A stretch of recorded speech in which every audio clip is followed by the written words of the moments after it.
5번째 전화가 걸려온 새벽. 목소리는 처음으로 자기가 어디에 있는지 말하지 않았다. 수화기 너머의 숨이 귓바퀴에 닿을 만큼 가까워지더니 낮은 소리가 말했다. 이제 뒤에 있습니다. 첫 번째 전화가 걸려온 것은 그보다 나흘 전이었다. 순서대로 말하려면 성진이 이야기부터 해야 한다.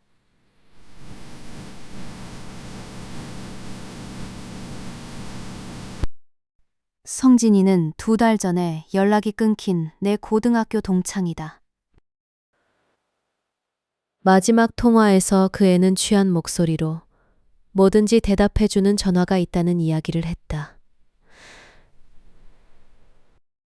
어디서 들은 이야기냐고 물으니 자기가 사는 동네에서는 다들 안다고만 했다.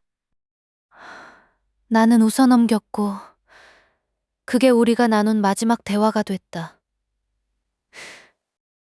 경찰은 어른이 제 발로 나간 일이라고 했고 성진이 어머니는 전단지 묶음을 아는 채 말을 잇지 못하셨다. 전단지에 실린 사진은 작년 겨울 바닷가에서 내가 찍어준 것이었다. 사진 속에서 그 애는 바람에 눈을 반쯤 감은 채 웃고 있다. 나는 여갑 휴대폰 대리점에서 일한다. 하루 종일 남의 번호를 옮기고 지우면서도 정작 제일 친한 친구의 행방 하나를 알 수 없었다. 폐지된 번호가 어디로 가는지 손님들은 묻지 않고 나도 생각해 본 적이 없었다. 8월 첫 주에 나는 전단지를 들고 성진이가 살던 동네로 갔다. 재개발이 확정된 원룸촌이라 골목 절반이 비었고 남은 집들 창문에는 신문지가 발려 있었다. 전봇대마다 전단지를 붙이며 골목 끝까지 들어갔다가 나는 걸음을 멈췄다. 셔터가 뜯긴 세탁소와 부서진 슈퍼 사이에 공중전화 부스 하나가 멀쩡하게 서 있었다. 유리는 따끈 듯 맑았고 수화기 줄은 늘어지지 않았고 안에는 불이 켜져 있었다. 전기가 끊긴 지 오래인 골목이었다. 그런데도 부스 천장의 형광등은 낮게 소리를 내며 떨리고 있었다. 부스 안 동전 선반 위에는 매직으로 눌러 쓴 글씨가 있었다. 획이 오른쪽으로 눕는 버릇까지 성진이의 글씨였다. 100원을 넣고 내 휴대폰 번호로 걸 것. 신호가 가는 동안 알고 싶은 것을 3번 말할 것. 받지 말고 끊을 것.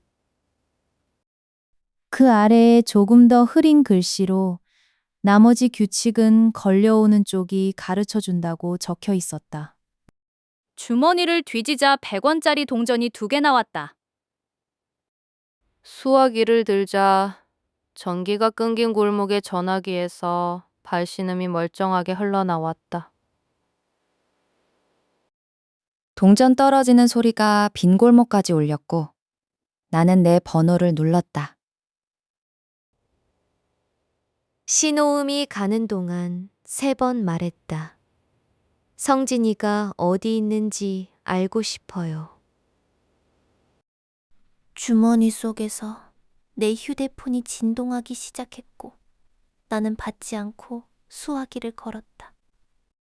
부스를 나설 때 등 뒤에서 형광등이 한 번 깜빡였지만 돌아서서 확인하지는 않았다. 돌아오는 버스에서 확인한 부재중 전화는 한 통, 번호는 찍혀있지 않았다. 그날 밤 새벽 3시에 첫 번째 전화가 왔다. 화면에는 번호 대신 발신번호 표시 제한이라는 글자만 떠 있었다. 받자마자 남자도 여자도 아닌 목소리가 아주 공손하게 말했다.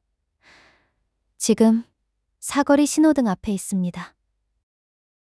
그러고는 끊겼다.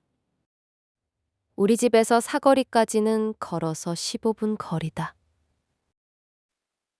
장난 전화로 적어두기에는 하필 내가 부스에서 의식을 치른 바로 그날 밤이었다.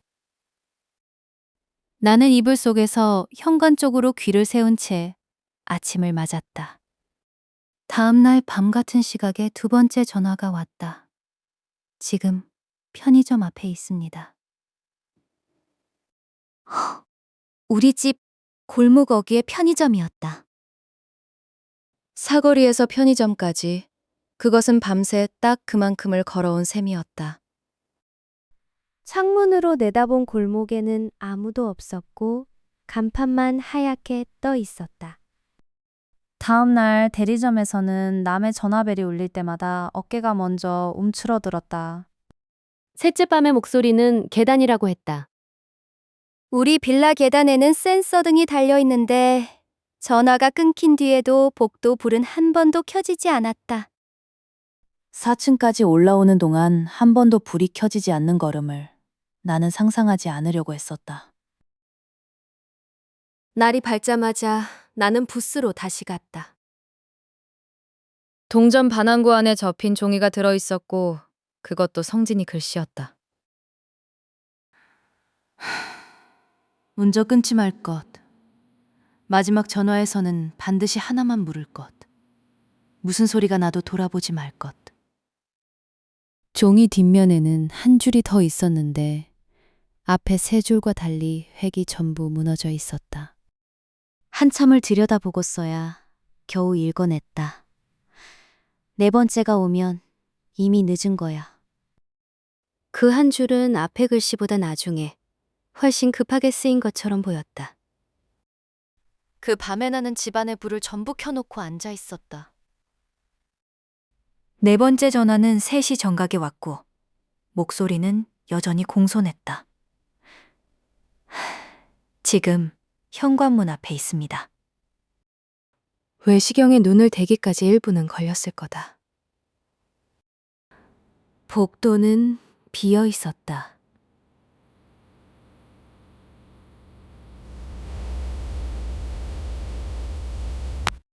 그런데 문손잡이가 안쪽에서 보고 있는데도 아주 천천히 한번 내려갔다가 올라왔다.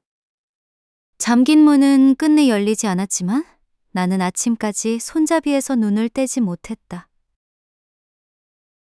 새벽 내내 현관 밖에서는 발소리도 숨소리도 아무 소리도 나지 않았다. 날이 밝은 뒤 성진이 어머니께 안부 전화를 드렸고 그쪽은 아무 일도 없었다. 회사에는 몸살이 났다고 말해두었다.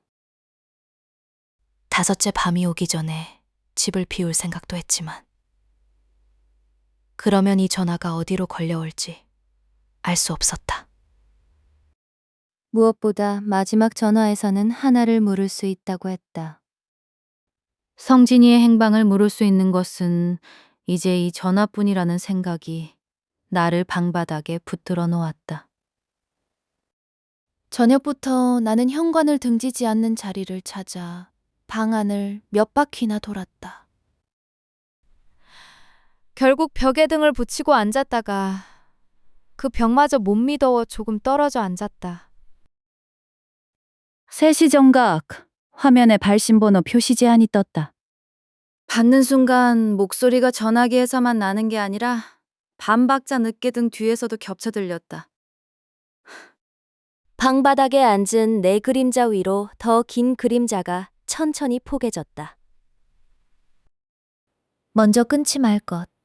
하나만 물을 것. 돌아보지 말 것.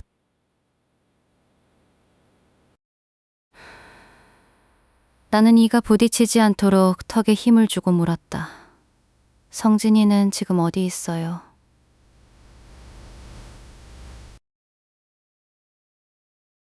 등 뒤의 목소리는 조금의 뜸도 없이 답했다. 여기 있습니다. 그리고 그것은 묻지 않은 것을 하나 더 가르쳐 줬다. 그분은 마지막에 뒤를 돌아보셨습니다. 수화기 안쪽 아주 먼 데서 성진이 목소리가 내 이름을 한번 부른 것도 같았다. 잘못 들은 것이기를 바라는 마음과 한 번만 더 들리기를 바라는 마음이 같이 있었다. 전화는 저쪽에서 먼저 끊겼다. 끊기고 나서도 나는 한참을 그 자세로 앉아 등 뒤가 다시 조용한 벽이 될 때까지 움직이지 않았다. 그 주에 성진이 집은 실종 신고를 장기 실종으로 전환했다. 나는 어디에도 아무 말을 보태지 못했다. 궁중전화 이야기를 꺼내는 순간 내가 들은 대답까지 설명해야 했기 때문이다. 며칠 뒤 다시 찾아간 골목에서 부스는 철거되고 없었다. 철거반이 다녀갔다기에는 잘린 전선도 뽑힌 자국도 남아있지 않았다. 세탁소도 슈퍼도 부서진 그대로인데 그 자리만 보도블록 4장이 새로 깔려 색이 하얗게 떠 있었다. 대리점 일을 하다 보면 하루에도 수십 번 남의 전화기가 우는 소리를 듣는다. 요즘 나는 벨이 울리면 번호 화면부터 확인하는 버릇이 생겼다. 지난주에는 비 오는 날을 골라 일부러 그 골목을 지나가 봤다. 골목 전체가 젖어 있었는데 부스가 서 있던 자리에 4장만 말라 있었다. 나는 우산을 고쳐 쥐고 뒤를 보지 않고 걸었다.